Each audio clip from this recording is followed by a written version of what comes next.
Studio, we welcome now Representative Scott Bounds. He serves District 44 and also serves as the chairman of the House Public Utilities Committee. Is that still current? No, Appropriations B. Well, that's what I thought. Appropriations B. Okay, yeah. We got to tell our folks about that to get you updated there. Sometimes I know they stirred up a little bit when we changed, right? It's good. Hey, we got 3 more years to get it straightened out.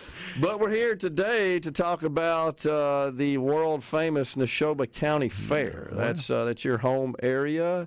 And are you still chairman of the fair? I'm president of the fair. Okay. Yeah, one of the president. High-paid volunteer positions sure. that has been I've been enshrined to, I guess, forever. How long I want to do it, or the board elects me to do it. But gotcha. I'm glad to be here, Gerard, and talk about the fair a little bit.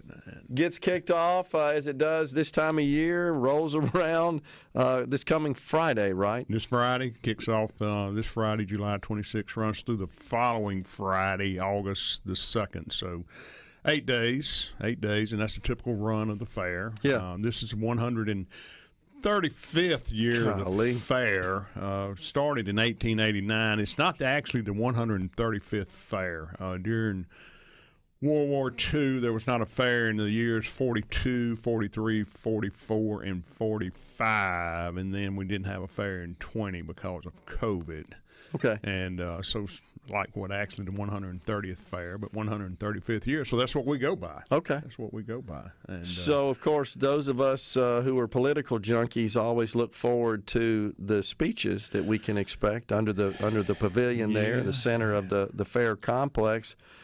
This not being an election year from a statewide perspective, but an election year from a national perspective, it's a little different complexion. It is. You know, last year we had the statewide election cycle. We had 3 days of political speaking. This year, in the off years of an election year, we do 2 days, which will be Wednesday, July the 31st, and Thursday, August 1st. Okay. And I will tell the audience that full daily schedules are available at the fair's website, NeshobaCountyFair.org, if they want to, view who's speaking and when they're speaking and all of that. We will have morning speeches on the 31st on Wednesday and the 1st on Thursday. Okay. And really, Gerard, statewide officials are coming. We've got an interesting Supreme Court race coming up here in the Central District. That's right. Five candidates vying for that seat that is coming open, and not open, but is being contested. Mm-hmm.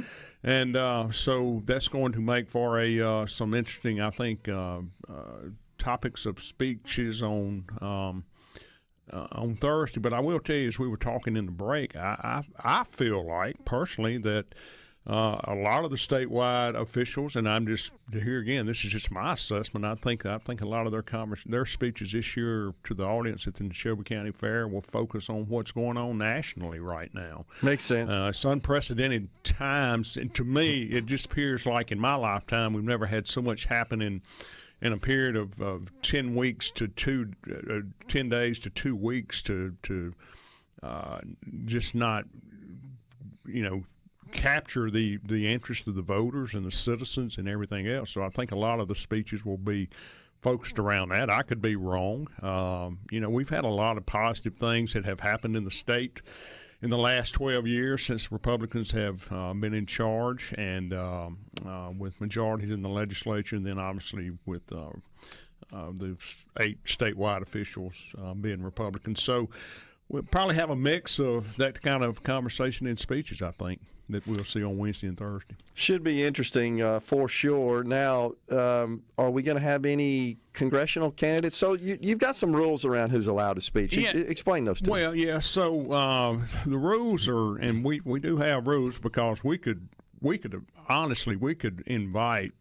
We could have 5 days of political speaking, 5 full days. That's how much requests we get. Of course, sitting state in a non-election year, sitting state officials, district officials, like my position as a House state representative of that area, I speak. But we do have rules. We do not invite any candidates or any non-qualified candidates for a race that may be forthcoming in the next year. In other words, if there's a congressional race next year and Joe Jones says he's going to run, but he's not a qualified candidate, he's not going to speak because he's not a qualified candidate. And so we do have rules, and we try to keep some civility and order to it and consistency. I will tell you that we are very, very stickler about maintaining consistency on enforcing the rules that we have on invitations and who speaks and all of that. We try to group candidates together, especially in election years, as far as when they speak. The incumbent, if there is an incumbent, will always speak last. So we do have rules. We do have rules, and I know that in the Supreme Court race, you got the current Justice Jim Kitchens will speak on Thursday. He'll speak last in that group. State Senator Jennifer Branning, who represents that area, will speak, along with 3 other candidates for the Supreme Court. Will all speak on Thursday, along with the governor and Speaker Jason White of the House, and I can't remember who. I think Secretary Watson will speak. I can't remember the schedule offhand. Lieutenant Governor Hoseman, is he scheduled? Speaking on Wednesday. Speaking on Wednesday, July 31st, along with some other statewide. Okay. Yeah. So we'll get a dose of it for sure. A dose of it. Sounds like get a dose of it. Here again, I think a lot of the stuff that's going on with the national scene in politics right now will be a topic of conversation around the fairgrounds, on cabin porches at the pavilion in those days, and things like that. Because here again, everything's going on. It's just moving so fast and so. Just here again, unprecedented times, but we'll have a good fair. We're looking forward to it. I mean, we will have horse racing on Mississippi's only licensed track. Yep. Sunday through Friday, and those are always exciting. I like the harness races. I really like the harness races. People are different. Some people like the running race. I like the running race, but I really like the harness race. It's always fun to watch. Yeah, I mean, it is unique. It's pretty cool. Yeah, it's pretty neat. And a lot of those guys, not a lot of them, all those guys put a lot of time into their training of the horses and all of that and a lot of expense too. A lot of expense for the enjoyment of the fair patrons, and so we're looking forward to that. But the fair was founded actually as it was a community gathering of farmers that got together to show their animals and women to show their home crafts and things like that. So we still put a big emphasis on the agricultural aspect of the fair with crops and exhibits and things like that, cattle shows, livestock shows, things like that. A lot of things that people don't think about that goes on at the fair that are a real big part of the fair, and actually where the fair was, what those things were. Fair was based on when it was founded. So a lot of those things, but it's for 8 days, $60 gets you in for 8 days, and that gets you everything but what you want to do on the midway, on the carnival, and but 4 nights of more than 4 nights of entertainment, horse racing, political speaking, all of that. $60 gets you in. Yeah, it's a pretty good deal, no doubt about it. So, do you think we'll get some national attention this year? The fair has in the past. And I think I can say this. We when I say we, the Fair Association, we began to try to, back in February, early March, begin to have conversation with the GOP leaders here in the state about getting former President Trump at the fair this year. And just with all that has gone on, we were not able to pull that off. Let me just say that. Yeah. And all this was made before the assassination attempt and all of that. All those decisions were made before then. We were hoping that we would be able to get that, but it just did not work out. And I've got to give credit to the state GOP leaders for assisting us in that effort, and Governor Reeves and former Governor Bryan and a lot of people that were really going to the mat for us to try to get him here. Right now, I don't have any surprise announcements of who else may or may not show up, but you never know. Yeah. We never know. I know that when Donald Jr. was there in 2016, we knew it probably 5 days out. So, wow. So we're still okay. So we're still probably in that sort of hovering mode right now to see what happens there. Wow. Well, if you want to stick around, we can talk a little bit about the upcoming session for the legislature. I'm sure you're already thinking about that and working on some things. If you would like for me to stick around, I'll do one more. All right. We got Representative Scott Bounds in the Element Well studio. Stay with Element Well studio. We're visiting with Representative Scott Bounds. He's the president of the Neshoba County Fair. It gets kicked off this coming Friday, July the 26th, extends through the next Friday, August 2nd. Right. Okay. 8 days, right. We got 2 days of political speeches there at the pavilion in the center of the fair, Wednesday and Thursday. July 31st, August 1st. Right. That's right. That's the traditional schedule, right? Traditional schedule, yeah. 2 days of political speaking in a non-election year, which is obviously the first year after a statewide election cycle last year. So you were telling me about how the price of the cabins, the real estate there on the fairgrounds, has skyrocketed here of late. There seems to be a demand.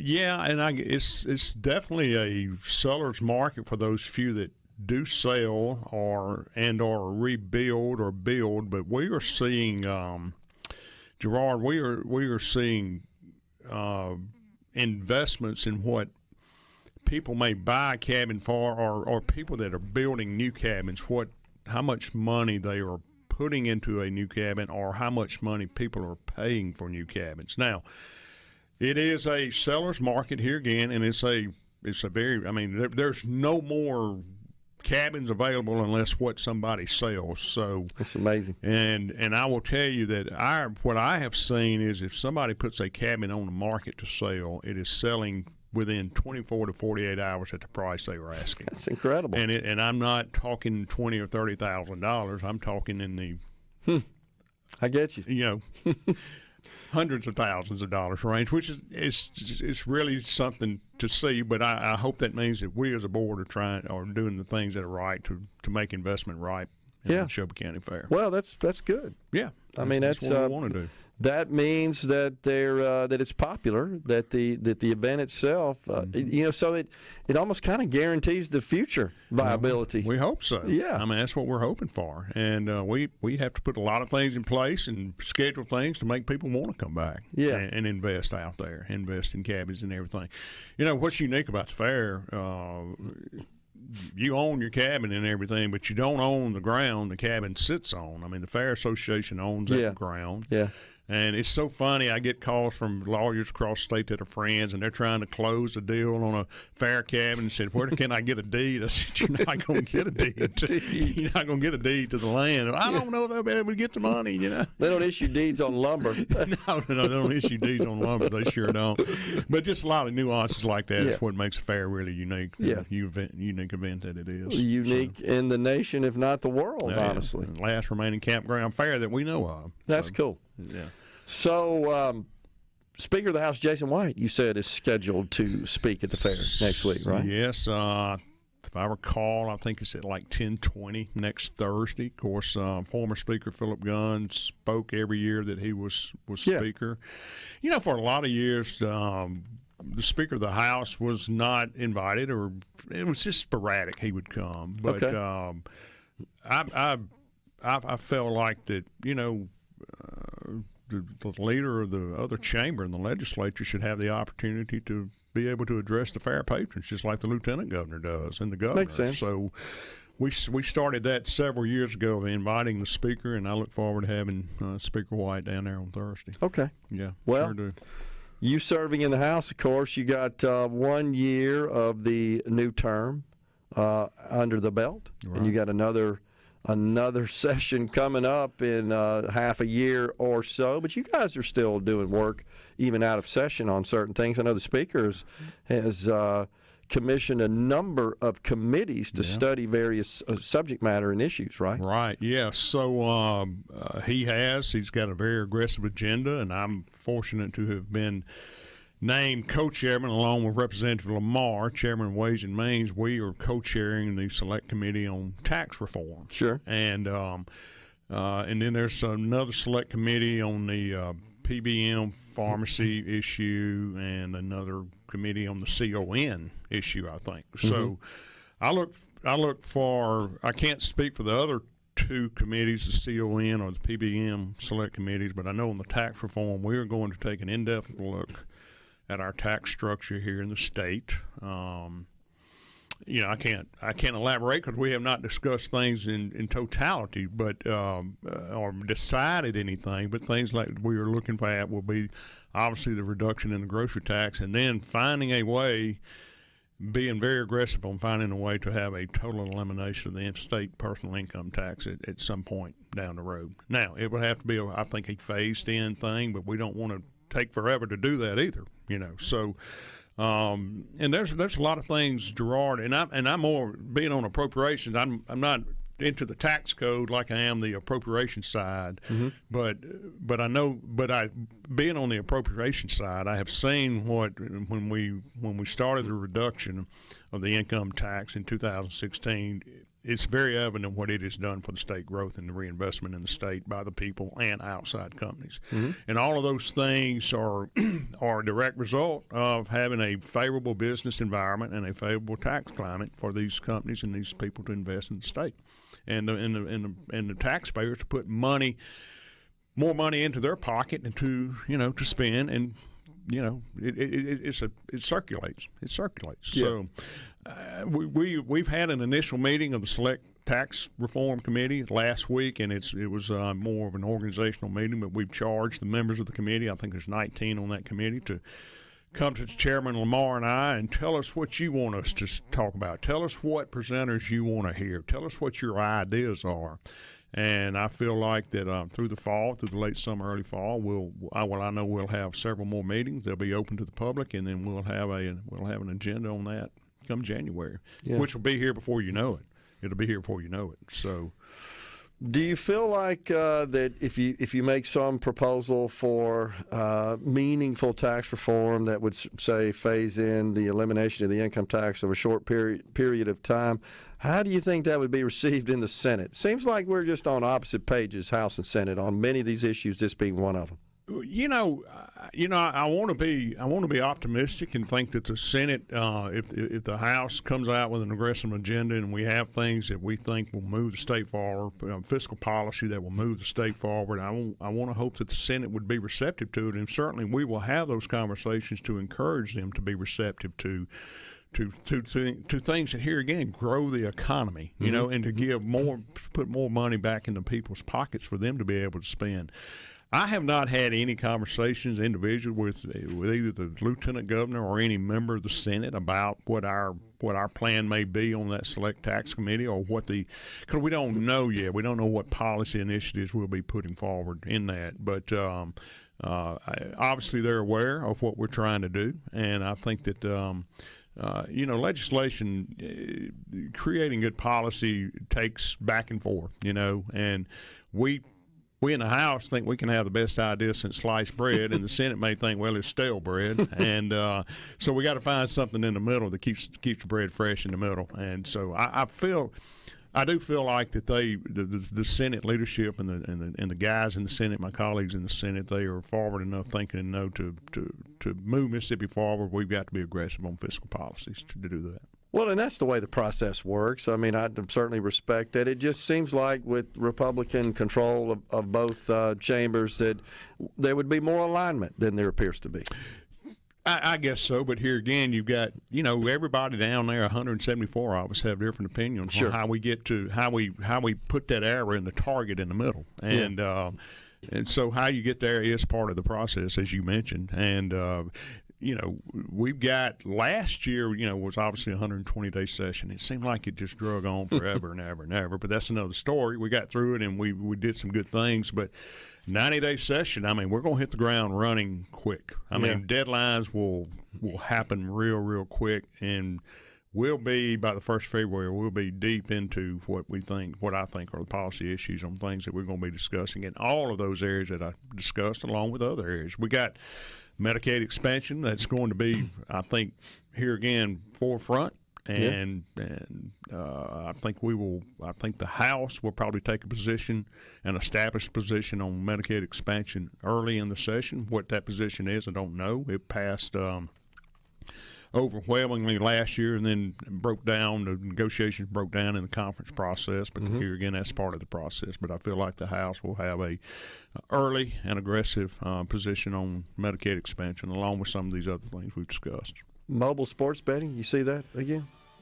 Yeah, I see it again. I sure do. Now, what will happen to it, I don't know. To me, that's the House is here again established a strong position on that, and for whatever reason, the Senate, and I'm not on the gaming committee, so I'm not really probably as up to date on that or up to snuff on that issue as I need to be. But I do know that it's something that it appears that the people want, so I'm sure I know it will be coming back to. Before we go, another crack at the ballot measure process? I hope so. I mean, okay. But we gotta have. It's just got to be.